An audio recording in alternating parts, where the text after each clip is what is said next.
The question है, a fruit merchant bought some bananas, 1/5 of them got rotten and were thrown away.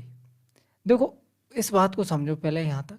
क्या बोल रहा, कोई फल व्यापारी कुछ केले खरीदता है, उनमें से 1/5 भाग केले सड़े निकल गए, इसलिए उसने उन्हें फेंक दिया।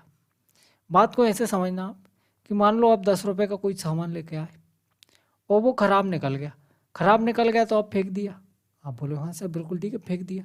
तो फेंक दिया तो आपके कितने रुपए का नुकसान हुआ? आप बोलो सर 10 रुपए का नुकसान हो गया। मतलब जितने का आप खरीद के लाए थे उतने का नुकसान हो गया। अपन इसको एक इस भाषा में बोल सकते हैं कि पूरे कॉस्ट प्राइस का नुकसान हो गया, या फिर बोल सकते हैं 100% का नुकसान हो गया। तो इसी लाइन का मतलब, इस लाइन का मतलब यहाँ पे क्या है कि जो 1/5 है ना, वो सड़े निकल गया और 100% का नुकसान हो गया। ठीक है, मतलब उन पे लॉस कितना हुआ? 100%। आगे पढ़ो अब इसको।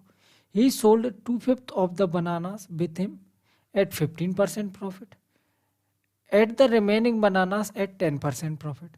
फाइंड इज ओवरऑल लॉस और प्रॉफिट। ओवरऑल लॉस और प्रॉफिट अपन को निकालना है, तो बिल्कुल निकाल देंगे, कोई दिक्कत वाली बात नहीं। हिंदी में पढ़ते हैं इसलिए उन्हें फेंक दिए। उसने अपने पास केलों में से 2/5 को क्या किया? 15% लाभ पे बेचा, और शेष केलों को क्या किया? 10% के लाभ पर बेचा। तो उसका लाभ और हानि बताना है अपन को। तो देखो यहाँ 1/5 आ रहा है, यहाँ 1/5 आ रहा है, 2 बार भाग करना पड़ेगा, तो अपन टोटल मान लो 25। 25 का 1/5 कितना हो जाएगा? 5। तो 5 केले तो उसने फेंक दिए, मतलब यहाँ पे 100% का लॉस। बचे कितने? 20। 20 का 2/5 क्या हो जाएगा? 20 का 2/5 8। 8 किलो को क्या किया उसने? 15% के लाभ पे बेचा। बचे कितने? 8 5 13 हो गए, बचे 12। 12 किलो को क्या किया उसने?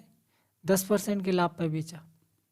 ओवरऑल लाभ और हानि बतानी है, कैलकुलेट कर लेते हैं, कोई दिक्कत वाली बात नहीं। इधर से क्या आएगा? माइनस का 500, इधर से क्या आएगा? 15 8 120, प्लस का 120 और प्लस का 120, डिवाइड बाय कितना करना पड़ेगा? 25। कोई दिक्कत? कोई दिक्कत नहीं है। देखो 120 और 120 क्या हो जाएगा? 240। 500 में से 240 माइनस करेंगे, कितना बचेगा?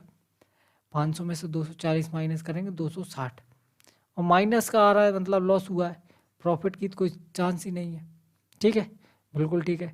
और ये देखो 10 से ज़्यादा बार में जाएगा, ठीक है, 9 बार में जाने कोई सवाल नहीं। अरे सीधे सीधे दिख रहा है 260, 25 धाम